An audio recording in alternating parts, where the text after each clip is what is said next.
¿Qué tal? Buenas tardes a todos. Muchas gracias por venir y gracias por invitarnos en nombre de la Secretaría General de Administración Digital, que es parte del Ministerio de Transformación Digital y de la Función Pública. Bueno, voy a contaros brevemente cómo este nuevo reglamento, conocido como el Reglamento eIDAS 2, pues nos está afectando a nivel europeo y también aquí en España cuáles son los desarrollos y la implicación que se está teniendo por parte de la Administración Pública en este reglamento. En primer lugar, os voy a contar qué se está haciendo desde el punto de vista internacional, entre todos los países que estamos implicados en este reglamento, y a continuación voy a contaros cómo nos está afectando esto particularmente a nuestro país.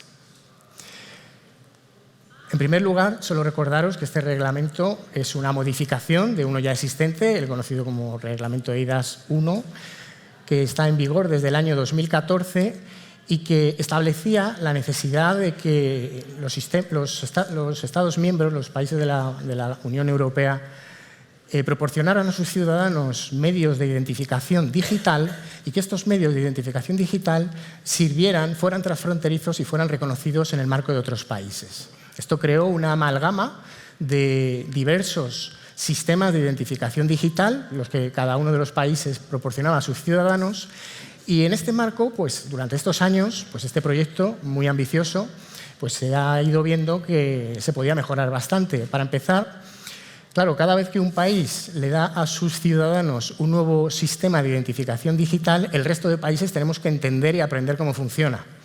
Y esto es bastante farragoso.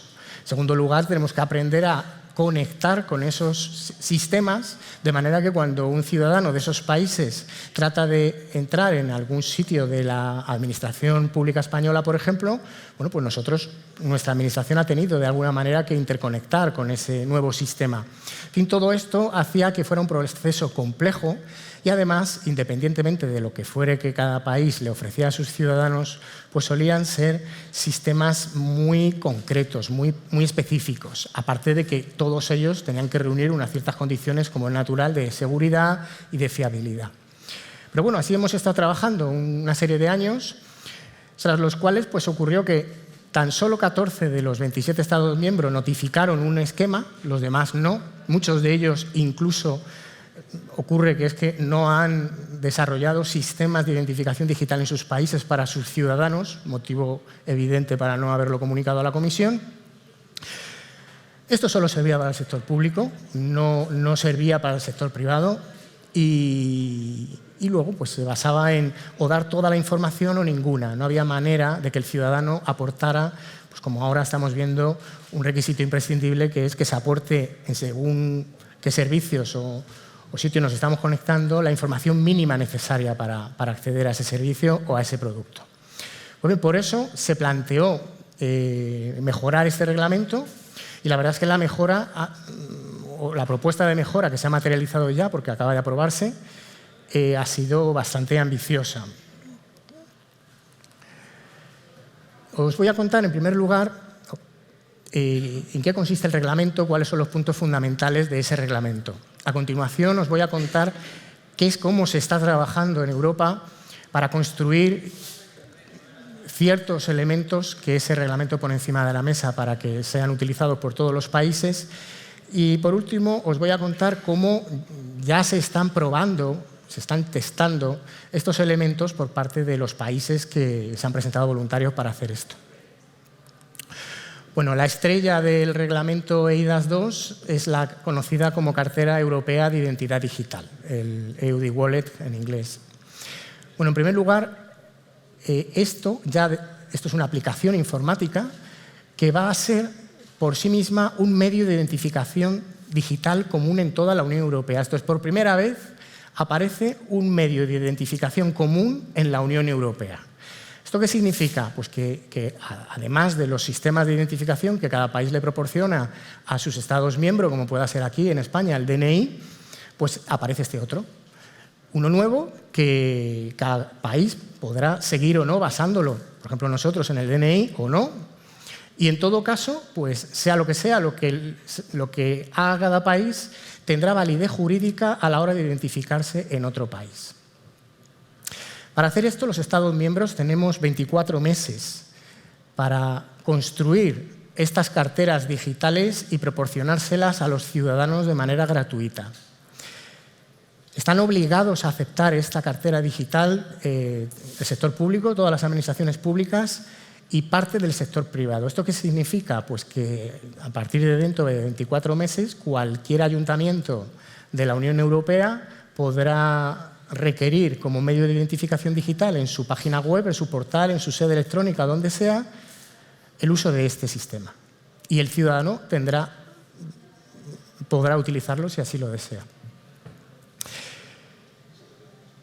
Como digo, va a ser obligatorio aceptarlo por el sector público, pero también por parte del sector privado. El reglamento empieza hablando de la banca y sobre todo de las conocidas como grandes plataformas de Internet, las VLOP o Very Large Platforms, que son, por ejemplo, Facebook, Amazon, en fin, lo que se define en otra regulación, el Digital Single Act, como gran plataforma. Bueno, todas estas estarán obligadas también a aceptar como medio de identificación de ciudadanos el wallet, además de lo que ellos ya tienen como usuario, contraseña o lo que sea que tenga cada cual, ¿no?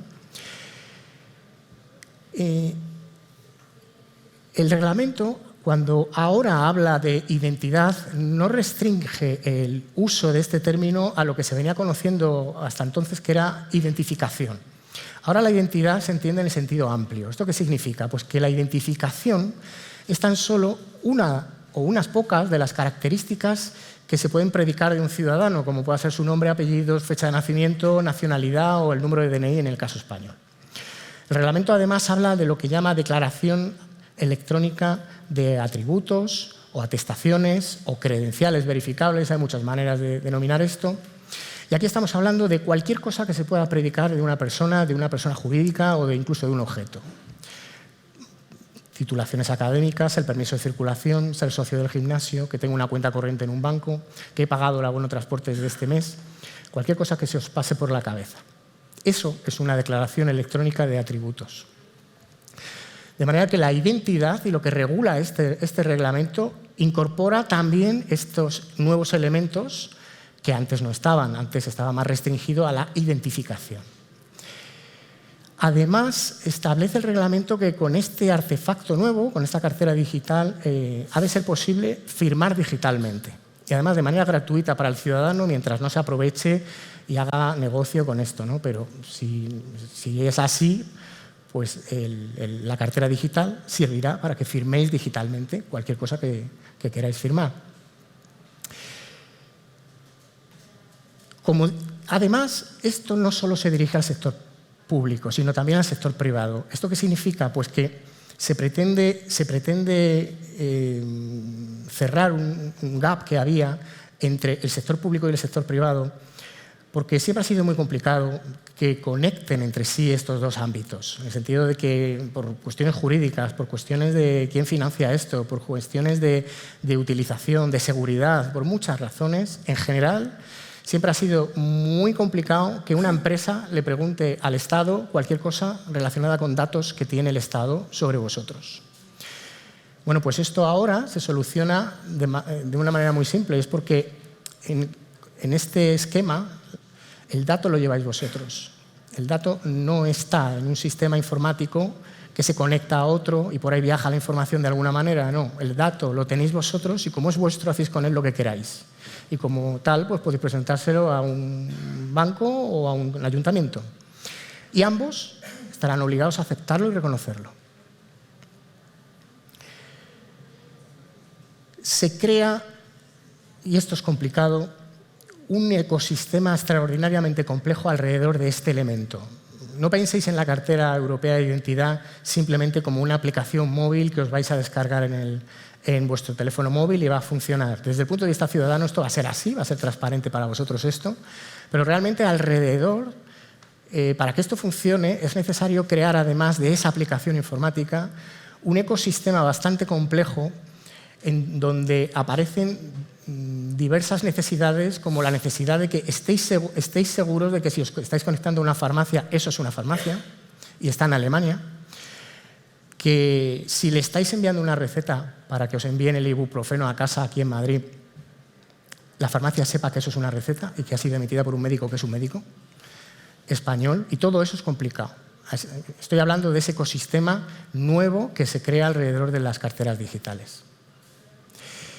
Para construir esto, que esto funcione, que sea interoperable, esto es que pueda haber comunicación entre la cartera digital belga, la portuguesa y la nuestra, pues la única respuesta a eso es que todas se construyan de la misma forma, que todas sean iguales, que todos los países sigan la misma guía, los mismos protocolos de instrucciones de construir estas carteras, porque de otra manera no funcionará. Es por eso que el reglamento establece esto también, cómo tiene que ser esa cartera, de manera que cualquier Estado pues, la construya así, como se dice que hay que construirla. De manera que cuando oigáis a alguien que vende carteras digitales europeas, os está engañando. De momento no hay ninguna y las instrucciones todavía no son públicas.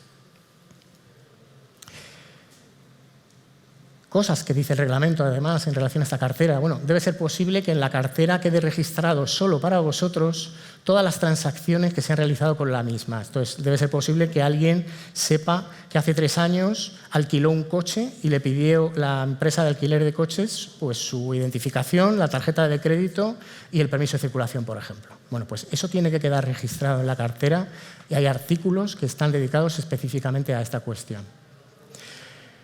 Otro elemento interesante es que las carteras no solo sirven lo que se conoce como online, esto es, estáis en vuestra casa y alquiláis este coche porque os vais de vacaciones a Alemania, sino que cuando vais a Alemania y conducís ese coche, pues el guardia civil alemán, si os para que le deis la documentación, se la podréis presentar a través de un QR desde vuestro teléfono móvil a través de la ventanilla a su móvil, al móvil o al dispositivo que en este caso tenga el policía alemán.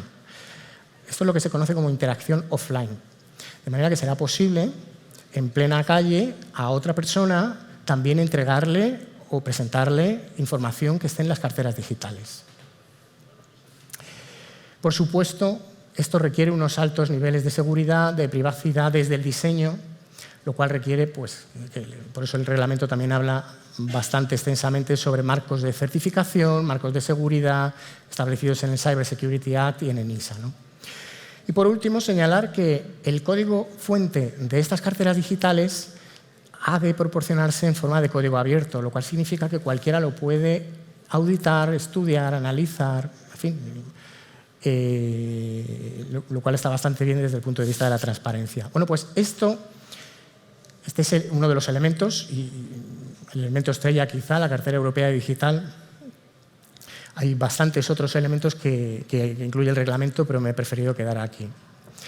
También el reglamento crea nuevos servicios electrónicos de confianza. La primera versión hablaba de identificación y firma, básicamente. Bueno, pues ahora además aparecen elementos como este que os he contado antes, las declaraciones electrónicas de atributos o credenciales verificables. Hablamos de que se establece que esto tiene validez jurídica y tendrá el mismo efecto que las que existen hoy en papel. Y además será reconocido ese efecto en todos los Estados miembros. Aparecen servicios nuevos también, como puede ser el archivado electrónico de documentos electrónicos o las redes descentralizadas, o conocidas también como libros de contabilidad electrónicos o electronic ledgers. Todo esto son nuevos servicios electrónicos de confianza que regula este reglamento. Y por último, pues también habla de gobernanza, donde cada país deberá enviar un equipo de expertos nacionales a trabajar junto con la Comisión Europea en la gobernanza de todo este sistema. Bueno, esto que tenéis es un esquema básico de cómo funciona esto. En el centro, pues imaginad el ciudadano con su dispositivo móvil, que es la cartera digital. Cada país va a tener un proveedor de esta cartera digital. En España somos nosotros, la Secretaría General de Administración Digital. Y a la izquierda tenéis aquellos que os van a entregar estas declaraciones electrónicas de atributos, estas credenciales. Esto es las fuentes auténticas, los mismos de ahora. El Ayuntamiento de Madrid o la Comunidad de Madrid con el abono transporte, el Banco de Santander con el certificado de titularidad de cuenta bancaria, el gimnasio, soy socio del gimnasio. La Administración Pública con los centenares de certificados que os podrán emitir en relación a información vuestra, matrimonios, divorcios, nacimientos, cualquier cosa que se os ocurra, ¿no? Eso es la fuente auténtica. En medio podrá aparecer, y así lo establece el reglamento, un intermediario, y aquí aparece seguramente un nuevo sector que trabajará para decir en nombre de quien no puede decirlo porque no tiene medios, porque no sabe o porque no quiere, pues decir en su nombre lo que no puede decir él. Por ejemplo, un ayuntamiento pequeño que quiere trasladar al mundo digital el certificado de empadronamiento, pero no puede o no quiere o no sabe hacerlo, no tiene la capacidad tecnológica. Bueno, lo bueno de esto es que podrán aparecer intermediarios que en nombre del ayuntamiento le entreguen al ciudadano esta información. Y así con empresas también. Esto es muy interesante porque aparece, como digo, un nuevo sector de este tipo de intermediarios. En la parte derecha tenéis esos que solicitan al ciudadano información. En el ejemplo anterior sería la empresa que alquila coches en Alemania y al que me está pidiendo mi tarjeta de crédito, lo primero, mi permiso de circulación y mi identificación. Y debajo pues tenéis esto que comentaba, que es bastante complicado, que son listas, es un registro o varios registros que indican que la fuente auténtica realmente lo es, que el receptor realmente es quien dice ser, que ese wallet es el wallet real emitido por un Estado miembro. Y así sucesivamente. Hay 7 o 8 listas ya que se están definiendo en relación con todo esto y que ayudan precisamente a que a nivel transfronterizo pues nadie ponga en duda pues, que una farmacia es una farmacia, que un médico es un médico o que una universidad es una universidad que ha emitido un título académico, el que sea, ¿no? Pues bien, este es el esquema básico con el que va a funcionar la cartera digital. Al mismo tiempo que hace ya más de 2 años los Estados miembros, la Comisión y el Consejo y el Parlamento nos pusimos todos a trabajar en este reglamento, dado su característica tan técnica, de pues, esta cartera digital, en fin, todo esto que os he contado, pues ya empezaron a trabajar los Estados miembros en ver esto cómo se podría hacer, desde el punto de vista exclusivamente técnico. De manera que en paralelo a que se estaban discutiendo la ley, pues en paralelo también se empezó a discutir qué alternativas técnicas existen hoy para poder crear este objeto digital. A eso se le llamó toolbox o caja de herramientas y de ahí es de donde están saliendo un conjunto de especificaciones técnicas acordadas por todos los países que están trabajando. Evidentemente ahí trabajan representantes con un perfil muy técnico en estas cuestiones y en donde se discute pues, cuáles son los protocolos, cuáles son el formato de los datos, cuáles son, en fin, los elementos de seguridad, cualquier cosa que se os ocurra desde el punto de vista tecnológico. Claro, esto continuamente está cambiando, ahora ya no tanto, pero ha estado cambiando mucho en la medida en que el reglamento iba por un derrotero u otro, hasta que no se aprobó y se publicó el reglamento hace poco, pues hasta entonces esto había que cogerlo con cuidado.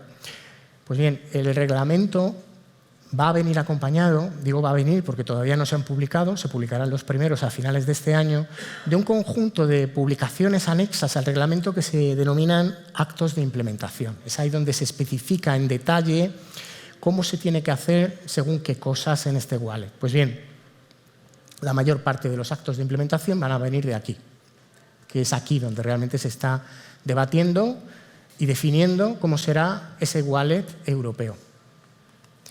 Pues bien, con la primera versión que salió hace ya más de un año de esta especificación técnica, que se llama ARF, de Arquitectura del Marco Tecnológico de la Cartera Digital,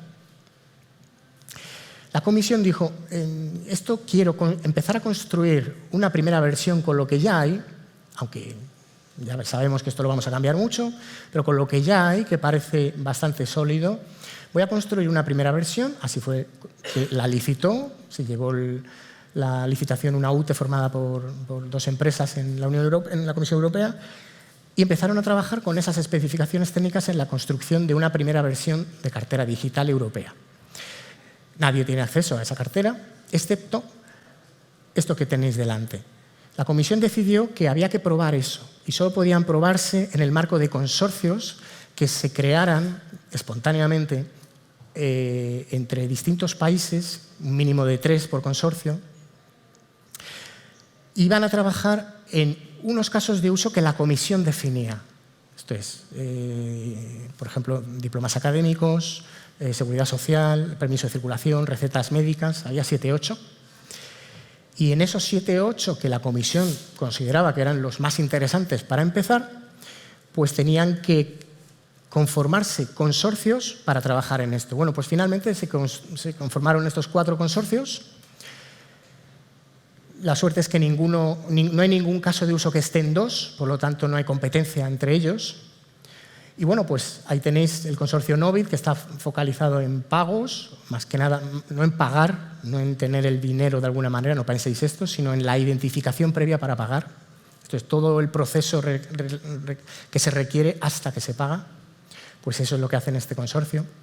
El consorcio Potential es un consorcio muy grande, muy potente, está en todos estos casos de uso, el carnet de conducir, acceso a servicios, salud, comprar una SIM por internet. El consorcio EWC, también en pagos, otro tipo de pagos, no están compitiendo, como digo, viajes, desplazamientos en general, casos de uso que tienen que ver con la movilidad de personas que viajan mucho a lo largo de la Unión Europea. Y por último, está el caso de uso de credenciales digitales para Europa, que está focalizado en educación y en seguridad social.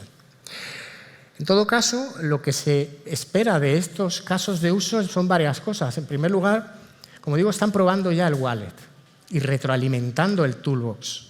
Si en cualquiera de estos consorcios necesitan alguna cosa que no está, pues lo dicen.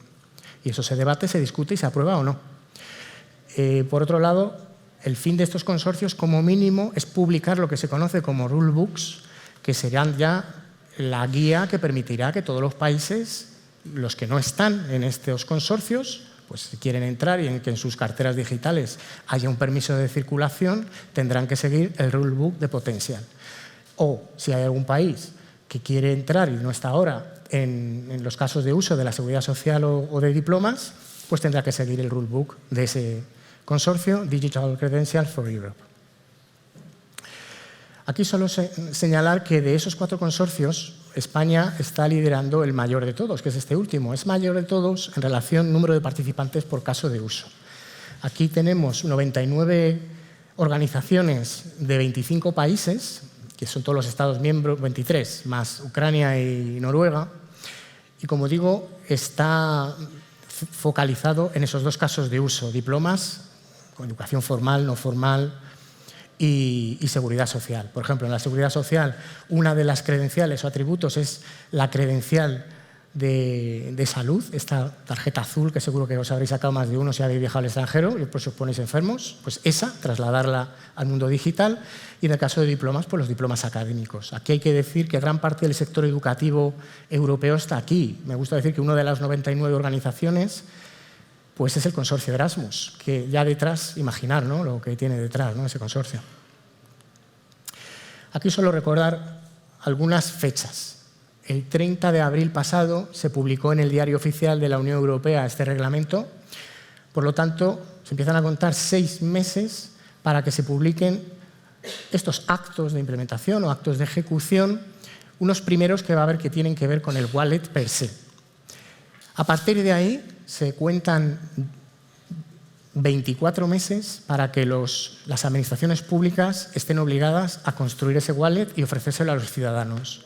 Esto es, a finales de 2026, si todo va bien, pues todos los Estados miembros tendrán un wallet y se lo ofrecerán a sus ciudadanos. Y 12 meses más tarde es cuando ya empieza a ser obligatorio también la aceptación por parte del sector privado.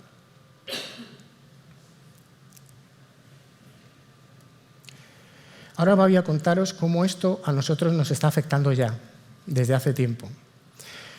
Casualmente, porque fue una casualidad, al mismo tiempo que se produjo la propuesta de regulación del reglamento, aparece nuestro plan de recuperación, transformación y resiliencia, soportado por los fondos Next Generation, y de ahí el plan de digitalización de las administraciones públicas 2021-2025. Este plan tiene 3 ejes. el primero de los cuales lo coordinamos y lo ejecutamos desde la Secretaría General de Administración Digital, tiene 9 medidas y la 4 se llamaba Nuevo Modelo de Identidad Digital. Aquí en España, ahora estamos solo en España. Y a la hora de lanzar esa medida, lo que nos planteábamos era mejorar lo que ya había, que no estamos mal posicionados en materia de identidad digital, ni mucho menos en el ámbito internacional. Tenemos más de 20 millones de usuarios que utilizan habitualmente el sistema clave, pero queríamos darle una vuelta a ese sistema de manera que fuera más usable, más sencillo, porque es verdad que hay personas que con toda la razón pues se complican a la hora de usarlo porque no tienen claro en esa pasarela si usar clave PIN, clave permanente, clave móvil, clave con eIDAS, clave con certificado digital, clave con DNI, etc., ¿no? Entonces, nuestra idea al principio pues era trabajar ahí, simplificar esto, hacerlo más usable, más sencillo. Y justo aparece la propuesta de regulación eIDAS en ese instante, lo cual hizo que cambiáramos el paso y dijéramos, mira, lo que hagamos en esta línea que tenemos impuesta de mejorar, vamos a hacerlo teniendo en cuenta lo que ya viene de Europa, que nos van a obligar en poco tiempo a lo que sea, ¿no?, en materia de identidad digital. Este es uno de los motivos por los que nuestro país es tan activo en estos grupos de trabajo, lideramos consorcios. Además, hemos estado muy cerca del reglamento porque se cerró en nuestra presidencia el año pasado cuando nos tocó presidir el Consejo. Por todo esto, y luego en el Toolbox, realmente somos un país muy activo también, por eso, porque queremos conocer de primera mano qué se está haciendo para incorporarlo también aquí ya. Esto nosotros no vamos a esperar 2 años, nosotros vamos a sacar la cartera digital española antes de 2 años. Esta cartera digital, pues evidentemente va a estar disponible para todos los ciudadanos, también para las empresas, se va a poder utilizar también como nuevo método de identificación en toda la Unión Europea, que os recuerdo que también esto engancha con el objetivo de la brújula digital, que dice que en el año 2030 el 100% de los ciudadanos europeos han de disponer de un sistema de identificación digital. Bueno, pues es este. También nosotros la construimos teniendo en mente que no solo sirva para identificar, sino para almacenar estas credenciales. Credenciales que podrán ser o no transfronterizas. Nosotros, desde luego, vamos a incorporar todas las credenciales transfronterizas que vayan saliendo, pero no nos vamos a restringir ahí. Esto es, como ponía antes el ejemplo de un ayuntamiento que quiera digitalizar el padrón y dárselo a un ciudadano, pues podrá hacerlo. Y eso no necesariamente puede tener una componente transfronteriza en una primera fase, ¿no? Al igual que la cartera digital europea, pues el ciudadano, al disponer el dato él en esa cartera digital, pues es el que controla qué datos da, a quién, en qué condiciones, cuántos da y respetando además el principio ese de minimización de la información, donde uno solo da lo que tiene que dar, ¿no? Y en una primera fase funcionará solo a través de aplicaciones para teléfonos móviles. Pues bien, ¿en qué estamos trabajando? Bueno, pues estamos ya incorporando los casos de uso, títulos académicos, la tarjeta sanitaria europea, el permiso de circulación, la seguridad social, porque esto está llamado a ser un nuevo servicio común de la Secretaría General de la Administración Digital, que, como sabéis, nuestra razón de ser es esa, ofrecer servicios comunes, servicios compartidos, para que cualquier administración de España los utilice y no tenga que construirlos ella. Volviendo al ejemplo del ayuntamiento, pues el ayuntamiento ni se tiene que preocupar por el wallet, porque ya lo lleváis vosotros, ni se tiene que preocupar por la infraestructura que se requiere para comprobar que un ayuntamiento es un ayuntamiento, que ha emitido ese certificado de empadronamiento y que lo ha firmado él. Bueno, pues ni siquiera de esto se tiene que preocupar el ayuntamiento. El ayuntamiento solo tiene que, si quiere, emitir eso, que es bastante sencillo, o incluso podemos nosotros hacerlo por él, tal y como establece el reglamento, que puede haber intermediarios, nosotros podemos ser ese intermediario también. Una de las credenciales, este proyecto, por cierto, está muy avanzado, pero ha ocurrido que aquí en España se ha creado un grupo de trabajo recientemente para proteger a los menores de edad en el acceso a contenidos para adultos. Entonces, se nos pidió que estudiáramos cómo se podía lanzar algún tipo de sistema que ayudara a esto, ¿no?, a proteger a los menores en el acceso a este tipo de contenidos. Entonces, aquí ocurren dos cosas. Pues que este problema o este planteamiento no es específicamente español. Ya hay bastantes países que están empezando a trabajar en esto. Y es por ese motivo que la Comisión Europea ha visto que no es bueno, o que no ve con buenos ojos, que cada país lance una solución propietaria suya de ese país y por lo tanto haya una fragmentación de soluciones, sobre todo cuando hablamos de conectarnos a sitios que están fuera del ámbito muchas veces de cada uno de esos países, ¿no? Es por esto que la Comisión buscaba dar una respuesta armonizada, una solución que sea la misma, de forma que pudiera incluso pasar como ha pasado con el Reglamento General de Protección de Datos, que resulta que lo tienen que cumplir esos países, incluso que están fuera de la Unión Europea, cuando se relacionan con ciudadanos de la Unión Europea. Pues bien, en este marco, la Comisión se plantea que la mejor solución es la cartera digital también. Y nosotros también estamos trabajando en este caso de uso, de manera que sea posible que el ciudadano tenga una credencial anónima que no permita, que garantice la privacidad con los más altos niveles de seguridad, que nadie pueda saber qué está haciendo con ella, nada más que él, que no quede ninguna traza en ningún sitio y que ni siquiera esas plataformas de contenidos para adultos puedan hacer trazabilidad con lo que él está haciendo, incluso en el caso de que el mismo ciudadano se conectara a la misma plataforma muchas veces. Entonces, es un sistema que permite que incluso sea imposible para esa plataforma saber que quien se conecta es la misma persona. Pues bien, esto es un caso de uso de los que estamos trabajando y estamos trabajando en una primera versión que se llama Cartera Digital Beta, que esperamos lanzar en el cuarto trimestre de este año. Habréis oído hablar en los medios de comunicación sobre esta aplicación. Bueno, pues es esta. Para terminar, pues contaros que la cartera digital busca altos niveles de seguridad, de ser sencilla, y este proyecto español pues va a ir confluyendo en la medida en que vayan saliendo los actos de implementación a la cartera digital europea, de manera que sea interoperable con cualquier otra que salga en cualquier país. Y nada más por mi parte. Muchas gracias por vuestra atención.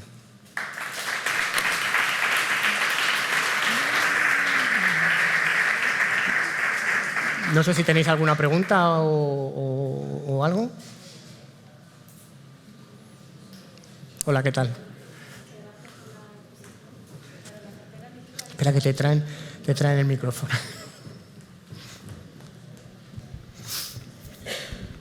Nada, ante todo, muchas gracias, porque lo has resumido magníficamente en tan poco tiempo. Sobre la cartera digital beta, ¿cómo ha funcionado? ¿Habéis cogido un grupo de personas para probar o como un ministerio específico? ¿Cómo lo habéis hecho? Bueno, la cartera digital beta, en los casos de uso, sí. Pues mira, acaba de terminar hace un mes y estamos ahora mismo analizando los resultados obtenidos. Un proyecto piloto, en ese proyecto creamos una cartera digital de prueba, pero solo podían participar 3 universidades españolas, la Rovira Virgili, la Universidad de Murcia y la Carlos III de Madrid.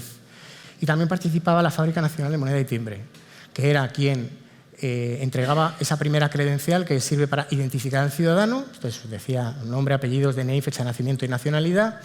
Y con eso el ciudadano, si era un estudiante o personal PAS investigador de la universidad, un profesor de una de estas 3, bueno, pues esas 3 universidades hicieron desarrollos en el portal de su página web para aceptar esto. De manera que un estudiante o cualquiera de estos que os digo entraba en el campus utilizando esta cartera digital. Una vez entraba en el campus correspondiente, pues podía obtener otras credenciales que cada universidad ha estipulado las suyas. Hay quien ha hecho credenciales para que fichen ciertos empleados. En fin, cada universidad ha hecho lo que le ha parecido más adecuado. Pues bien, este proyecto terminó hace muy poquito y ahora lo que estamos es evaluando los resultados, todas las opiniones, todo. Si ha sido fácil para la gente, difícil, lo han entendido, en fin, lo hemos hecho para eso. Y esa ha sido la prueba piloto que hemos hecho, y lo que estamos haciendo ahora ya no es una prueba piloto. Lo que he dicho que vamos a lanzar en el cuarto trimestre de este año es para vosotros, para todos los españoles. Vale, lo daréis a conocer, ¿no? ¿Lo daréis a conocer de cómo participar ya? Sí, por supuesto, claro que sí.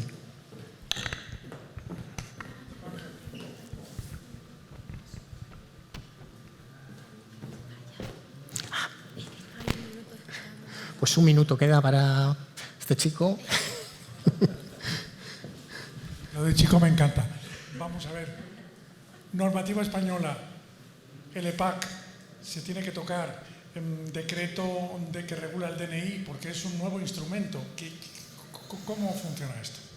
Esto es un reglamento y por lo tanto de directa aplicación. ¿Qué significa esto? Pero al final alguien tiene que pedir esa cartera, tengo que ir a algún sitio, a la oficina del DNI. ¿Dónde se dice qué va a pasar? No os preocupéis. Vamos a intentar darlo de la manera más fácil posible y con más canales posibles. Estamos mirando... Esto es como obtener un DNI. En España o en cualquier país que te dé un nivel, un medio de identificación digital, pues esto tiene que tener un nivel alto. O sea, hay que coger autobús, pedir cita, ir a la comisaría, identificarte y te dan el DNI.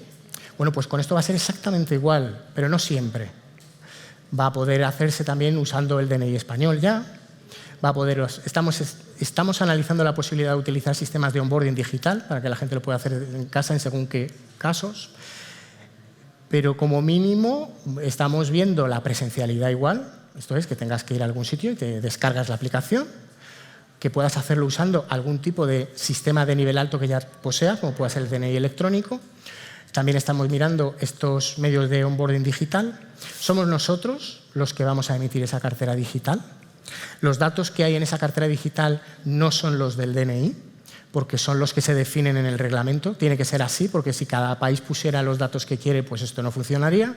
Y por eso se ha definido un conjunto mínimo de datos en un anexo que habla de qué datos obligatoriamente tiene que inyectar cada administración pública en las carteras digitales sobre sus ciudadanos y que eso ha de hacerse con un nivel de seguridad alto, lo cual implica, exacto, el PID, Personal Identification Data. Nos echan. Gracias.